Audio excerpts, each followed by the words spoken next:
This video has been brought to you by Swills, the best PC optimizer for Minecraft, but more on that later. This is main pair. Ooh. And this is dolphin.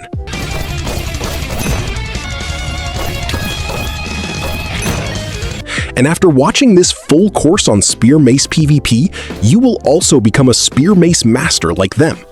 But before starting this video, I want to clarify something. This video not gonna have over-editing and any extra yap.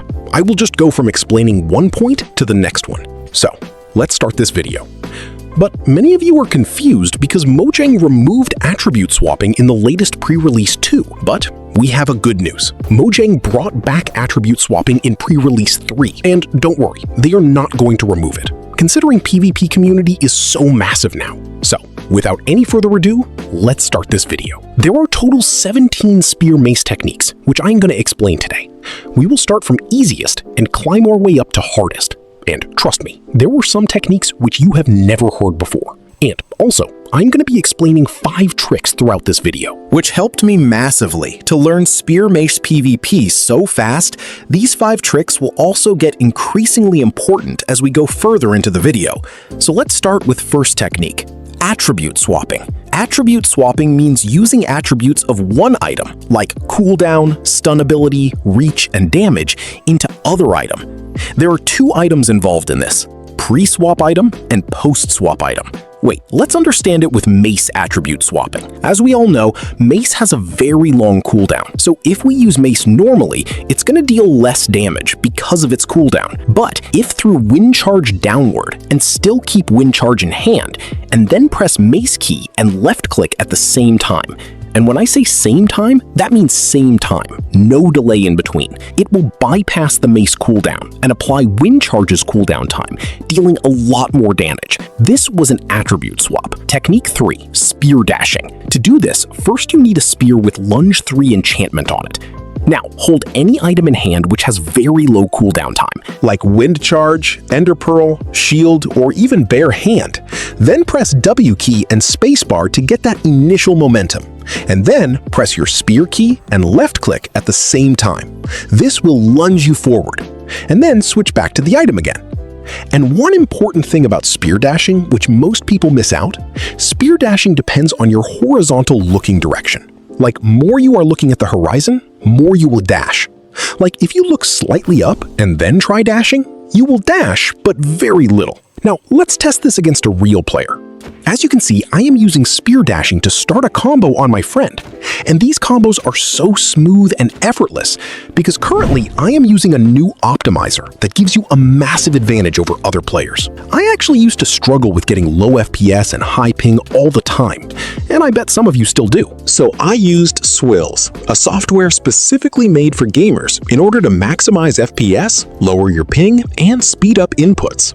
With many big YouTubers like Flotivs and myself supporting it, plus over 1,000 positive customer reviews as well, Swills is completely safe and easy to use. And the best part is that it's really simple to set up, will help you win more games, and works on both PC and laptops, no matter your specs. For example, when I tried it on my PC, my FPS drastically improved, not just in Minecraft, but in other games as well. So, download Swills by clicking the first link in the description or scanning this QR code. And remember to use code CORZEN01 at checkout for a 15% discount. Fourth technique, spear reach swap. This is not used in Spear Mace PvP, but you can still use it in normal PvP. So hold your spear in hand, jump, and press your sword or axe hotbar key and left click at the same time. This allows you to hit your enemy from 4.5 blocks away, and then you can put them in a combo. Trick 1 and 2, use hitboxes. Hitboxes allows you to see your target from very far away and also improve your aim. Press F3 plus B to enable hitboxes. Trick 2, double binding.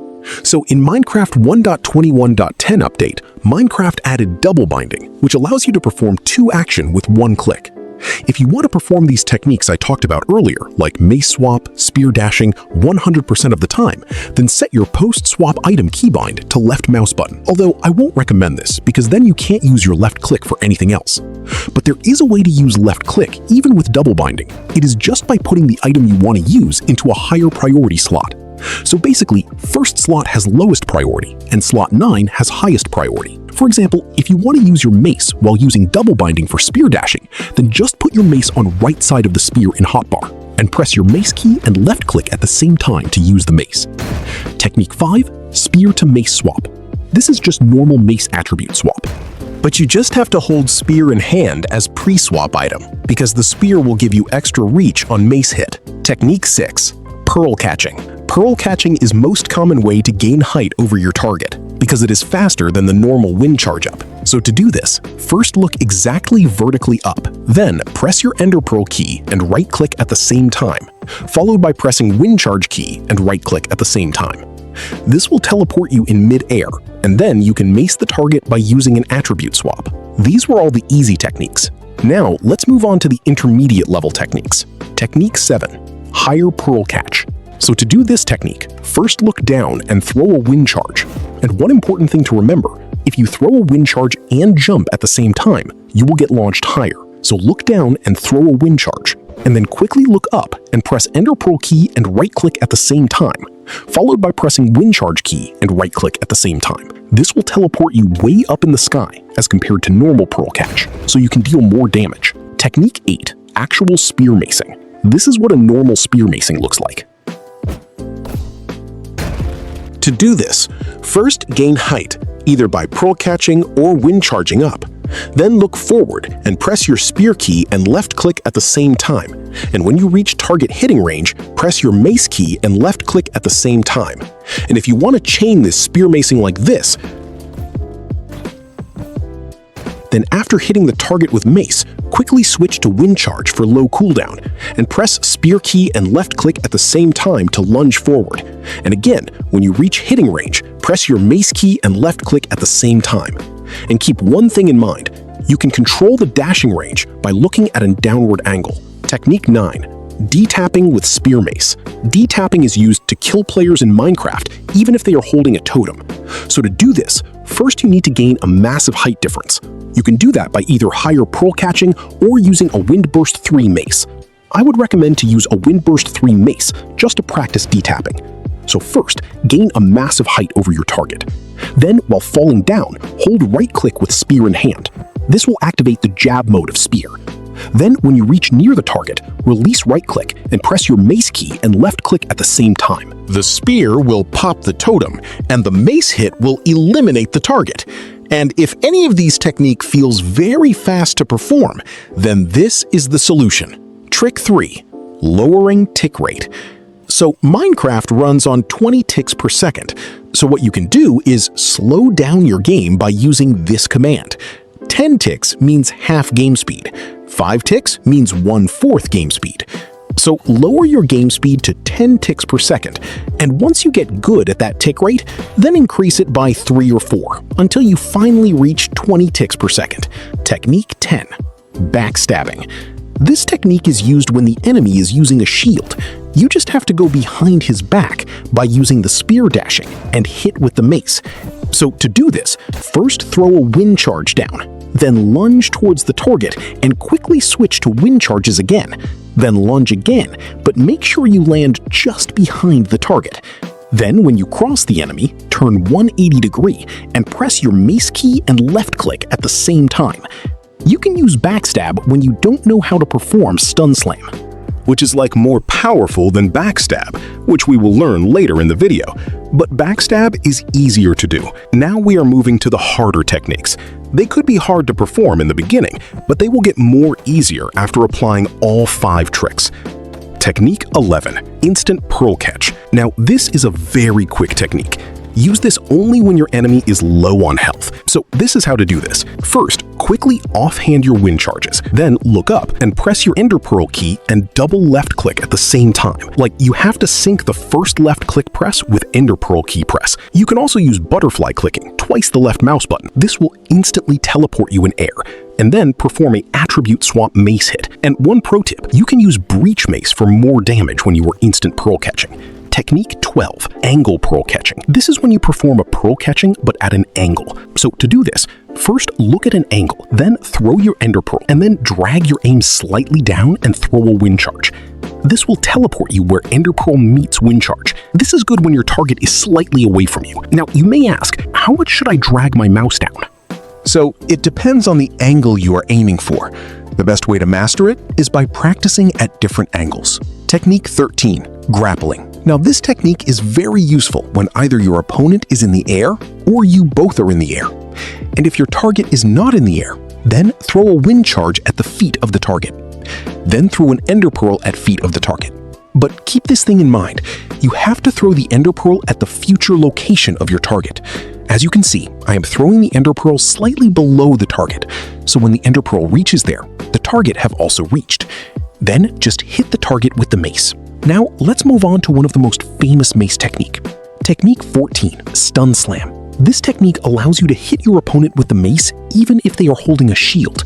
So let's start this. First, gain height over your target, either by pearl catching or wind charging up. Then, as you are falling and about to reach the hitting range, press your axe hotbar key and left click at the same time, followed by pressing the mace hotbar key and left click at the same time. This will perform a stun slam. Now, one important thing to mention here, what to hold before the axe attribute swap. And answer to that question is, you can hold anything in your hand before swapping to axe, and yes, you can hold axe also. But you still have to click the axe hotbar key with left click, because this is something called tick lockout.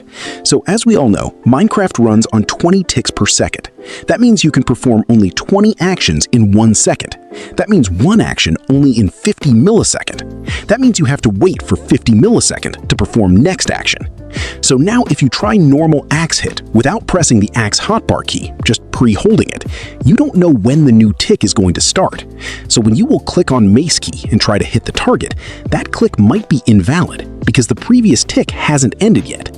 But if you press axe hotbar key and left click at the same time, it creates a tick lockout. Means that tick ends right there and a new tick starts instantly. Now you can hit the mace attack without any delay. Now, there's also a trick which can drastically improve your stun slam rate, and that is our trick number 4, pre-clicking. So the whole idea of pre-clicking is based on delay. So as we also know that there is a delay between when you see something and the signal of seeing goes to your brain.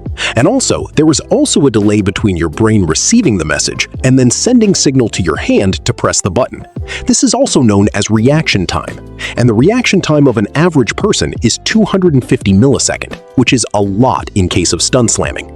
Also, there is a delay of your hit register between your device and server. So pre-clicking is basically clicking slightly before reaching the target. It can be slightly unusual at first, but trust me, this thing actually works. Now let's move on to technique 15, spear stun slam. It's nothing crazy. Remember I told you you can hold anything in stun slam before the axe attribute swapping? Well, in spear stun slamming, you have to hold a spear before the axe attribute swapping, because spear has a reach of 4.5 block, which is 1.5 block extra than a normal 3 block reach. It can take your stun slam rate from like 40% to almost 99%, because that reach combined with pre-clicking method is too overpowered. Technique 16, wind charge reset. As you can see in this clip of Dolphin, he is using wind charge mid-air to control his falling speed. This is called wind charge reset. You can control or slow down your falling speed mid-air, so you can reposition yourself mid-air. But there is a requirement to do this. You need to be falling from a very high level. That can be done by 2 ways. either by using the higher pearl catch method or by pearl catching after hitting your target with Mace, because you can use that momentum to throw the pearl higher. So let's learn this. First, throw a wind charge down, then quickly look up and press your ender pearl key and right-click at the same time, followed by pressing your wind charge key and right-click at the same time. Now, here comes the actual part. You need to look forward, like look at the horizon, and lunge forward with the spear. Now, this is the main part, and I will explain why. So look forward and lunge forward, and make sure to time your spear dashing exactly with the ender pearl teleport. Like, you have to make sure you dash and teleport at the same time. Now, here is the reason. When you perform any type of pearl catching, even the normal pearl catching, once you get teleport, you release a wind charge in the direction you are looking. Imagine you did a pearl catch and quickly look down. Then the wind charge will get launched downwards. Now, imagine you did a pearl catch while looking at an angle. Then the wind charge will get launched at that angle. So now let's understand the situation here. You did a high pearl catch while looking forward. That means the wind charge will get launched in the forward direction, but you performed the spear dash also. That means when you got teleported up there, the momentum of spear dash pushed you in front of the wind charge, and the wind charge hit you and increased your speed. Now, when you are falling down with that increased speed, look directly down and throw a wind charge. This will reset your speed, and you successfully performed a wind charge reset. Now, there is a way to do it more consistently, which I will tell you at the end. But now let's move on to the last technique. Technique 17, dash chain. This is nothing just normal spear dashing, but doing it multiple times while you are in the air. First, gain height, either by pearl catching or wind charge. So look down and throw a wind charge with a jump at the same time. Now look forward and press your spear hotbar key and left click at the same time. This will make you dash forward. Now after dashing, quickly switch to previous item, which has a very low cooldown time. Then just repeat the spear dashing again and again. But there is one best way to practice this. Just go the end with some wind charges, a lunge 3 spear, and a mace with wind burst 3 enchantment. Also, make sure to give yourself potion effect of resistance, saturation, and strength. Commands for all 3 effects is in description, by the way. Now hit an enderman with mace. Then the wind burst 3 enchantment will launch you up in the air. From there, just spear dash as much as you can before hitting the next enderman. Now let's talk about the final trick. Trick 5, using different finger. So you have to make sure to use 2 different fingers when you are dealing with techniques which involve 2 items. For example, when you are perform stun slamming, don't put your axe and mace on same finger.